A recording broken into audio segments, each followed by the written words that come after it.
welcome to the CineFiles. I'm Lola Rock'n'Rolla. This is Mike Foltz, this is Jeff Galashaw, and we're about to talk slasher movies. It's gonna be awesome slasher movies. We're gonna go from Psycho, you know, all the way to torture porn, probably. I guess Psycho was the one that kicked it off, really. Well, Les Diaboliques, which is what he made Psycho from, but here in this country, it was definitely Psycho. Right, right. Slash. In terms of the American slasher genre, yeah. The Italians were before us, but yeah, Hitchcock really brought it to the mainstream, and no one would finance that film. You know, he had to finance it himself with his television. What would you say would be the very first slasher film that could officially be called a slasher film? Wow. I mean, I think Psycho counts. There's some slashing. Is there enough murder in it, or what are you thinking? Halloween? No, I'm definitely thinking Psycho. I find the most interesting thing, and I was born in 1970, so I was just getting into not only adolescence, but also in slasher films. So it's like slasher films in their heyday and my puberty kind of went hand in hand. Perfectly. Yeah, boobs and blood. And, that explains quite a bit. But don't you think it's funny that before Halloween, before the modern day slasher film, so you have between Psycho and Halloween, and even maybe a little bit past Halloween, most slasher films had a little bit of gore, but mostly they were murder mysteries.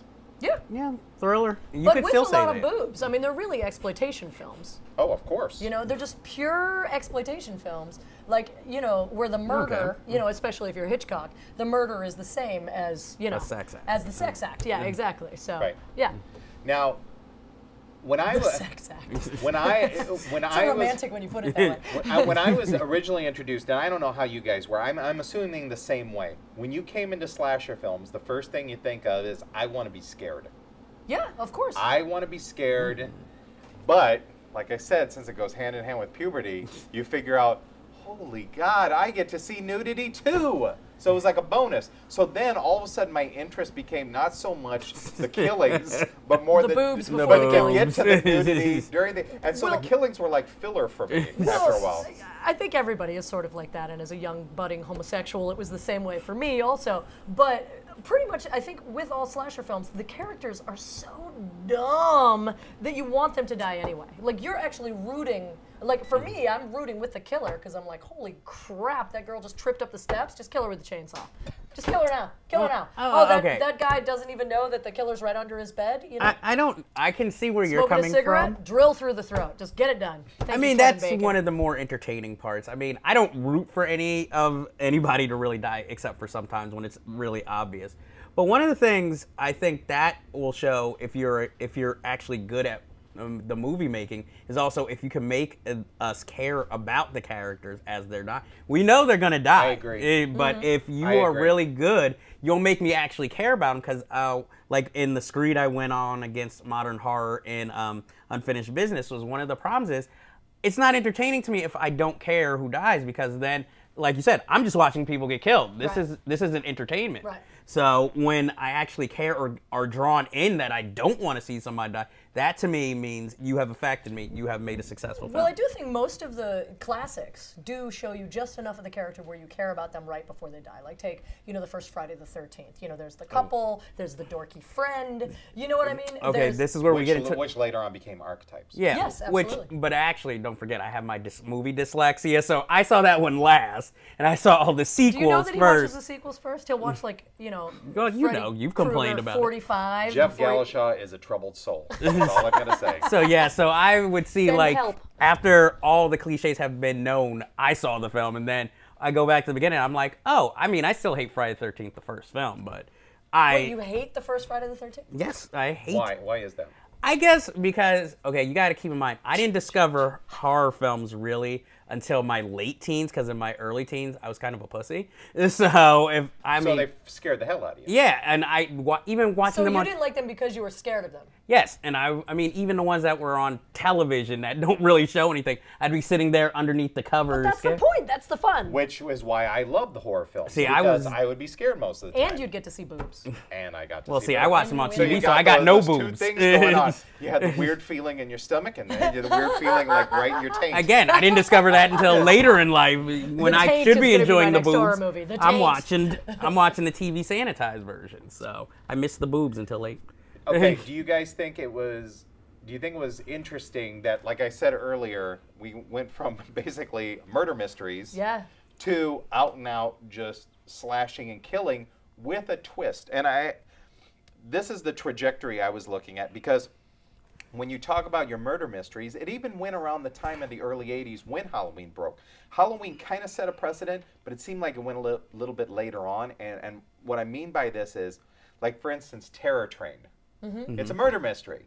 You're getting your boobs, you're getting some gore, like when the guy's leg is run over in the beginning by the train, oh, you know, the victim. And, you know, and it's just a squishy leg or whatever. Right. But you're getting your gore, but essentially it's a murder mystery. Sure. You know, it devolves with the guy telling Jamie Lee Curtis over and over again, kiss me, you know, and then she does what she has to do to eliminate him.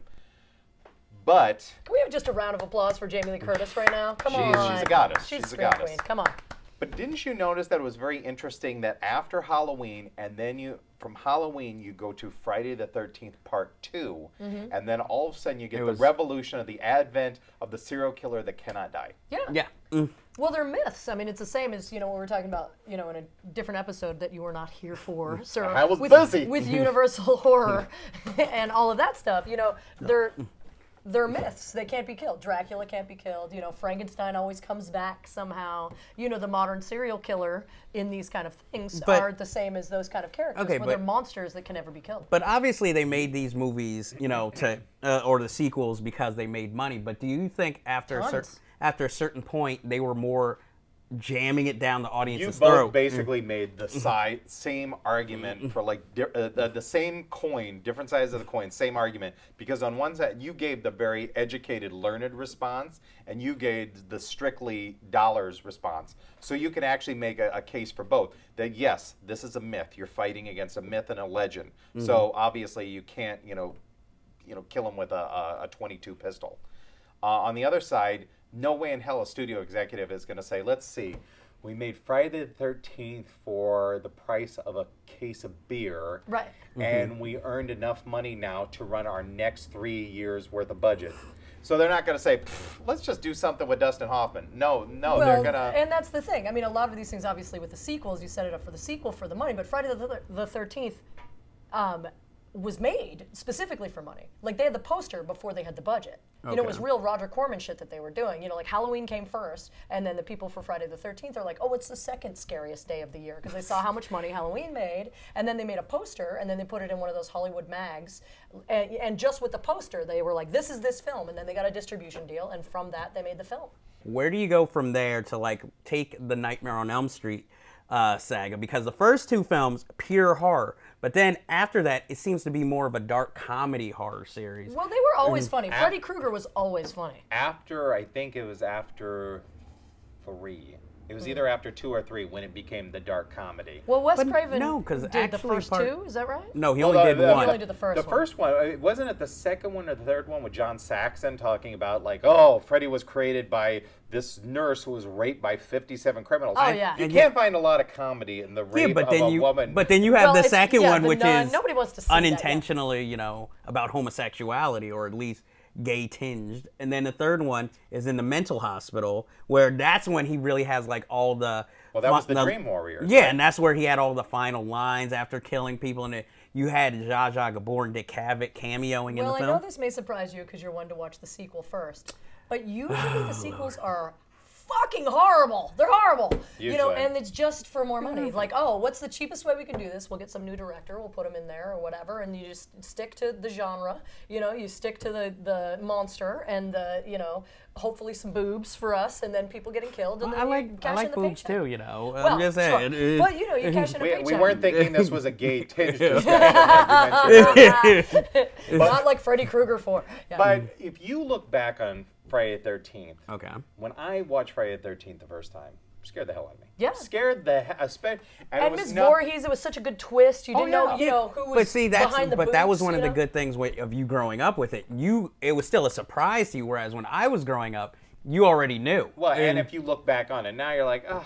a retarded kid was doing all this, you know. A very strong retarded. Yeah. But he didn't even come into play until 3, right? No, 2. 2, yeah, 2 was He didn't, where he he didn't went wear the from, mask until 3. Yeah, 2 was where he was, you know, the retarded kid, or no, 1 was that he was a retarded kid. Right. 2, he was a giant retarded ogre. Oh, yeah, that's with right. the Yeah, sack he was really over his nasty. head. Yeah, Yeah. she puts the sweater on at the end. That- I'm your mother. I think 2 may have been the best one. No, I don't know. 2 was really well was done. pretty good. I like Like, 2 you had a more good- than 1, obviously. You can have a good writer. It seemed like there was a good writer in charge of 2. Right. And because I think putting on the sweater was an ingenious move. Yeah. Because I guess she could tell that, okay, this guy has a bag on his head. He's not doing so well. He's You eating know, cats yeah. in that weird shed. Yeah. Also with one of the best nude scenes in all course, of the you. film, with the girl that decides in the dead of night that now go would swimming. be... Yeah. I like Especially that. Out since you had I that like weird that of gangster guy all the stalking films, her. you Now can is a good remember time. that one the most Oh, clearly. that is Was it your tattooed- first? That's Not tattooed on my... including Natasha Kinski and cat people. That's tattooed on my memories. Freddy Krueger wasn't much for the nudity, except There was for some, in the but beginning not of... much. But Freddy Krueger was always funny. I mean, in the alleyway with his arms and pulling his face off and laughing. That guy was I hilarious. wanted to be so scared with the very first Nightmare on Elm Street because I saw the trailers on WOR. Right. Because I lived in the Midwest. We did not see Nightmare on Elm Street. It might have been there for like a week. It had a really cheap distribution deal or something. And I saw the commercials. I thought, that's going to be the scariest movie of all time. And then I saw it. I was like, this isn't really that scary. I mean, those arms looked ridiculous. Yeah, but there was some cool effects. I mean, with the face going through the wall, Or and the Johnny foots. Depp being sucked into Oh the... yeah, there was such a the, good uh, gory scene. Look at how cute Johnny Depp is. Blah blah. So good. All blood. Yeah. All blood. But the first Halloween actually didn't have a lot of killings in it. There was I just think a only lot like of 3, right? Yeah, 4 maybe. I can't remember now. I counted at one point. But there's just a I lot know of there was stuff. a young couple. Yeah, well, he had to kill the guy to get his suit. He killed, Right. which we didn't see that one. So, and then there was, The couple. there's the couple, yeah. Right. And strangled by the telephone, right? Okay. Jamie Lee Curtis makes it out. So far, we're on 3. Is that it? Just 3? Didn't he kill somebody getting out?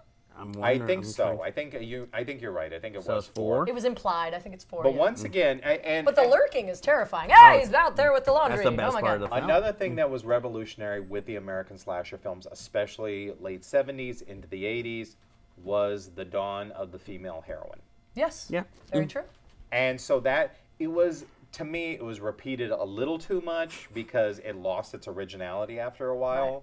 To say, oh, the only person clever enough or has enough guile to fight these unkillable, machines of destruction are, this college co-ed that hasn't lost her virginity yet or whatever. Yeah, it yeah, was. you have She to be finds a the inner virgin. strength. Yeah, and then she's the one that figures it out. When you think, okay, if there's a guy that somehow an ex Green Beret just happened to go hitchhiking, Right. and I know they tried later on to do stuff like this that you try and introduce like really tough guys into a situation like with Nightmare on Elm Street, Right. like Freddy would slice and dice them or whatever, so it didn't matter. Or with Jason, like Jason goes to New York and Oh, when he and has- boxes. the black guy boxes him, And he I says, thought, "Take your that best is shot." fucking ridiculous. Yeah. The Scream series, and you guys love Scream. Oh, I love thought the Scream. first one was good. I Yeah. love Scream. I thought- And the series I like. I thought it was okay. I felt like it was. I didn't think it was bad. I'm not gonna Okay. say that. I'm just a big fan of Wes Craven. I think he's hilarious. Was it scary? No. Did you love it though when Henry Winkler got it? Yes. I think it was a little. I think it was clever, but at times I felt like it was almost too clever for its own good. If that makes any sense. I can kind of understand. I don't Well, that's entirely sort of the agree. new- No, but it's just that was I my understand. interpretation. So at the end, I thought, you know what? This is like, it's like a really good cheeseburger from Five Guys. You're eating it, and afterwards you're like, that was good, but you really don't think about it anymore. Where other people like yourself who said this was revolutionary because it basically spelled out all the rules in front how of to you, make a which horror was movie. unsaid before in other films. Yeah. Right. But and- everyone knew the rules anyway, so they were just putting it out there. I mean, I really feel like that particular film was really like, kind of spelling out a new generation of how people were going to make horror movies from there. Well, I think a lot of people more or less Besides copied from it by putting the culture, making the characters a lot more knowledgeable while still making the same mistakes. Yeah, of course. Yeah, like when the blonde friend gets it, you know. Yeah, in the garage. In the garage, and she's talking about bimbos running up the stairs when they should be going out the door or whatever. She still dies. Exactly. But at in least the like same she manner. sort of redeems herself into being kind of a smart person, but then she tries to make it through the fucking The doggy door like an or idiot. something. Like what? Yeah, you can't fit through the dog. You know, whatever. But yeah, I mean, I feel like it does have some redeeming qualities. I think people were just hungry for something at that time. For anything. Well, new. yeah, because you had after- movies like The Craft being known as horror, which And I told the everybody story was of. and Or everybody you have was Mike tired Myers of Jason. and Jason forever. Yeah, like 10 Mike movies Myers in. was not beaten to death as much, literally, as much as Jason and Yeah. Freddy. Yes. Matter of fact, it was so much so that you had Jason versus Freddy. Well, there's also films like The Burning where it's more, he is a killer, but it's more out of revenge than anything else. And so, I mean, that one to me was of note. It's not the best made film, but at least I liked the story going into it. Great title, and it was actually a pretty good movie, I thought. I mean, it's decent. It's not, obviously. Never saw that one. And It good must not be nudity, gory if enough. I remember. Really? For What's it called? you, The Burning. I just remember one scene of nudity, and I remember liking because Fisher Stevens got his fingers cut off. And Anytime Fisher Stevens is suggested to any or subjected to any sort of punishment, good movie. Texas Chainsaw Massacre. Yeah, we got to talk Texas Chainsaw. one of my favorite horror films of all time. Really? See, Yes. that's the one that actually scares me because I grew up in cities and stuff, and a bunch of hillbillies sucking on your finger. That's terrifying to me. I didn't see the sequels first. I saw that one No first. kidding. And all because I believe it was the year they made the last Nightmare on Elm Street, or were supposed to. And because it got a retrospective that year, and I saw, and they had all these talking heads, all these different people talking about how it affected them, and it inspired me to actually want to go see it. So that was really one of the big ones that started my love of horror films. Well, what was your reaction when Michael Bay decides to start producing these remake things? Well, I'm usually upset, but I'm like, it's Michael Bay, so of Marcus course. Nispel, I think, was the jerk that directed those, and I've never bothered even watching them because once again, Well, I saw Rob Zombie's Halloween, which I mean, I thought that There's a lot him of- as a child, like the little Mike Myers smashing the rock against somebody's face. I thought that was interesting, but it's just with the torture porn, they're not fun like the horror movies I grew up on. It's just let's do something the most horrible thing we can do to somebody, and we'll be this close to them while it happens. You know what I mean? When Mike Myers is killing that kid, when he's a kid, it's like he's smashing his face with the rock, and the camera's just right here the whole time. Okay, still smashing the face, still smashing the face. And for me, I don't need to see that. It's okay, we know he's dead, let's move on. It's just gratuitous violence just for violence sake. Well, that goes into a point that I feel a lot of horror movies make, that I've made a point of, where some are, okay, I'm going to let you imagine it, and they, instead of filming the scene, which to me, in the right hands, that's effective. But too many directors today are hacks, so it just seems like you have no imagination, you had no ideas. Well, in some ways, I like the funny horror films, the Evil Dead series and stuff like that. And if you take something like Evil Dead 2, the bloodier it is, the funnier it is. Where there's blood spooting on the walls and he chops off his hand and there's blood in his face and who's laughing now? I mean, that's hilarious. And, that's blood for a reason. It's hilarious, but I've said this before. There is something in Evil Dead 2 that just captures your imagination and runs with it. Well, It is going because to it's like a take- cartoon. Because It's but Three there- Stooges of horror movies. But the makeup on the demons in Evil Dead, it's really good. It's really terrifying makeup. These aren't clowny demons or funny demons. They're pretty terrifying demons. But yet you mix the dark comedy in, and that's why Evil Dead 2 is a classic. The Boogeyman, Which I've never seen. so disappointing. Yeah. You're talking about a killer that's trapped in a mirror. And that to me is just a crazy concept. And then you watch it, and it just felt so cheap Yeah. and disappointing. I mean, it was a slasher film, but you add this supernatural element to it, and you think, this is going to be great. And you watch it, and this was done on a budget of, with Burger King coupons. Right. And it's just very disappointing. Okay, When a Stranger Calls, I had heard about this film, thought it was going to be the greatest, at least a really good film. And then other than that short scene and that premise, it then goes on a totally different premise. It becomes more of a drama. Like, you know, they catch the guy, he gets out of jail, he tries to lead a normal life, but then gets tempted back into going crazy, and I guess becoming a slasher. But it was like, this is something I didn't expect. I give it points for trying to be something different, but it just didn't meet my expectations. You know what I liked, and I thought it was going to be crap? I'm going to get the number wrong, but it was the Halloween where it's a reality show. Oh, reality. You know, and Tyra Banks is in it. I think that was the last one they made. I mean, it was like terrible, but it was so fun at the same time, you know? Yeah, it was the last, it was the one right after Jamie Lee Curtis had returned because they end up killing her in the beginning of this new film. Right. Now, don't you think it's also interesting, too, that because of Halloween, that later on you got other holiday-inspired slasher films? Right. April Fool's Day. April Fool's Day. Which really wasn't a horror movie. It was marketed as My Bloody one. Valentine. Yes, of course, of My course. Bloody Valentine. Which was really about a minor that was killing people. But and what was the Christmas one? Silent Night, Deadly Night. Silent Night, Deadly Night. And plenty of other horror there was Christmas other, themed. Yeah. I think Black Christmas is one of the... Black Christmas is one of those things that surprised me because I thought it was going to be a nice, cheesy film, but it's fucking scary. Yeah, when I saw it, it was fucking scary. Yeah. And the With final Olivia shot Hussey. of the head in it's the so bag. Weird. Yeah. It's a very dark-ass film because you think, oh, slash at Christmas, this is going to be funny. Because Silent Night, Deadly Night is a piece of shit. Yes. There is no other way to say it. Yeah. It is a piece of shit. I got into April Fool's Day till at the end. It was all a big surprise. See, that was the problem with the movie. Or you could do even a little twist on was a that. dream. It's like, this is a subgenre, then we go with the sub-subgenre with Happy Birthday to Me. The film I have never seen. Every time I attempt to watch it, I get a broken disc or something's wrong with the disc. That was, I think, one of the very first slasher films that got really creative with the killing. Like the weights, the barbell weights. Oh, yeah. That would lead to decapitation. Or how about, here, have a flaming shish kebab in your face! in your mouth! See, that's the thing. Like, they need more and more creative ways to... Oh, you know what was really disappointing to me is Saw. I saw the first Saw in the theater. I've gone on record with mine. Movie. It's almost like a trauma movie because the acting is so bad. Carrie Elwes should be ashamed. One of our first reviews ever was Saw. Princess Bride to that piece of crap? Come on. Unless the director said, you know what, Carrie? Act retarded. You're being too good. You're doing. Pull it back. Pull it back. Pretend that you've had a serious head injury before filming started. Yeah. In fact, get on a bike without a helmet and then come back to us. He was Gary Busey in this film, and it was tough. I don't know how you guys feel about Saw because I think it's lazy filmmaking. Oh, it's so terrible. Lazy the acting is well, bad. there's an unfinished business episode about my feelings. So. Nice plug there, jerk.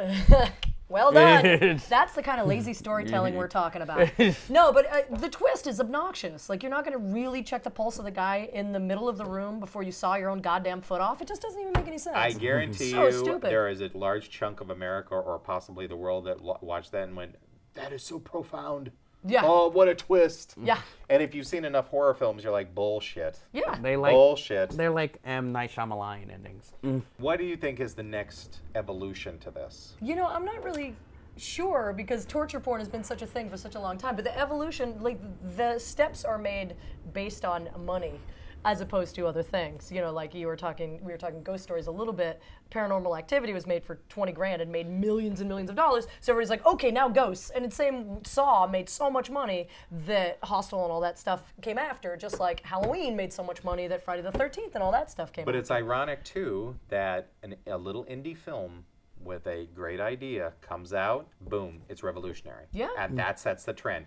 The studios never set the trend. It's the little independent movies that set the trend. Well, it's just like, if you're like when you're a student because of film. studios are not going to pay for originality. No, and they never will. They just want to like keep doing the same. It was interesting. I was talking to another director at this party, and he was like, "Well, the problem is studios are run by people that could easily lose their jobs. Like they won't have a career. So that's why we get if remakes. Their next movie tanks. But like if my next movie tanks, I have 3 more scripts. I'll still have a career. But these guys, if you're like vice president of so and so, and you don't really have any talent, you're basically a banker, and your next movie tanks.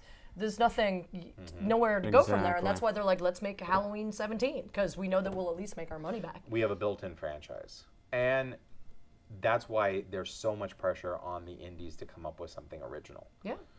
But I think, I mean, with Quentin Tarantino and Robert Rodriguez, obviously with the Machete movies, I think it's going to go back to the drive-in stuff. I think it's going to go back to grindhouse stuff, you know, exploitation stuff, but a different twist on it. I don't know what that twist is.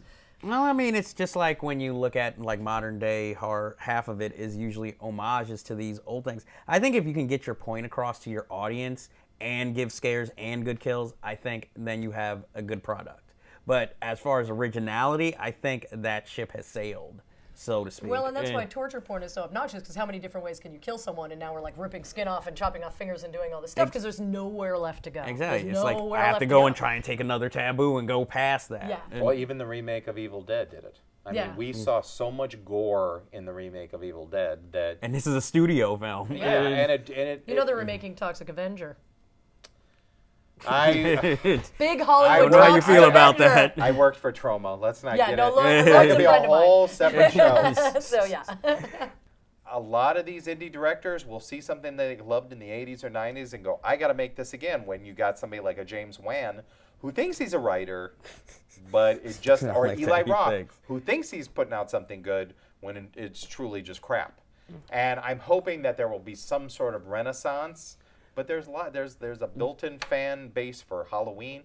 There's a bigger built-in fan base for Friday the 13th, and there's an absolutely huge fan base for Freddy. Yeah. But I don't know how many times you can milk that cow. But it's like just like when a film that paid homage but was actually original, Your Next came out, had all this buzz. When it came to time for it to be released, it made like $4 million, and that was it. Oh, and did you guys see John Dies at the End? That was incredibly strange and good and bad movie all at the same time. I've not seen it. I've read the book and seen came the from film. a book? Yes, which is even stranger. Or what about another thing besides torture porn? What about the whole thing of the assault on people in a house by faceless individuals? Home invasion. Yeah, the home invasion. We've seen like 3 of those now. I've seen too many of them already. Yeah, there was the French film. There was the one with Liv Tyler. Oh, The Strangers. The Strangers. So now all of a sudden we see this new subgenre coming out where you think you're safe in your house, and no, not only is it one killer, it's many killers. Well, I think they do that more to like put you as a viewer and like this could happen to you instead of, oh, there's a slasher in the woods, I don't go to the woods. Right. Well, it's the same thing as the shower scene. Like, where are you the most vulnerable? Like, where are you going to be like the least suspecting that something really horrible is going to happen to you? So. And it's also interesting too with the slasher films these days. Not a lot of nudity. Not a lot of female nudity. I'm sorry for you, but it's really not working out. For us. You should have seen Friday the 13th, the remake. There was plenty of nudity in that one. I think I did see it. Oh, see. But then I find that you've got porn.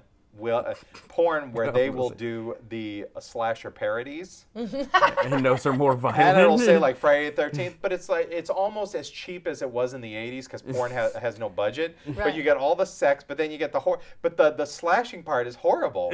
So it's like it's just yes. I'm funny. sure you're sitting there watching the porn like, oh man, these effects are horrible. But thank God there's some sex. At least there's some porn in there. What's funny is I'm looking for that's porn torture. That's not torture. But you know what that is those are porns that you watch with a group of friends.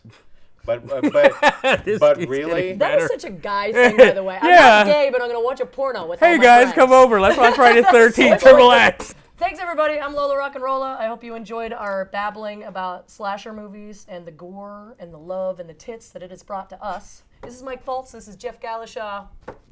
Tune into the CineFiles. Tell us what you think. So long. Bloodbath.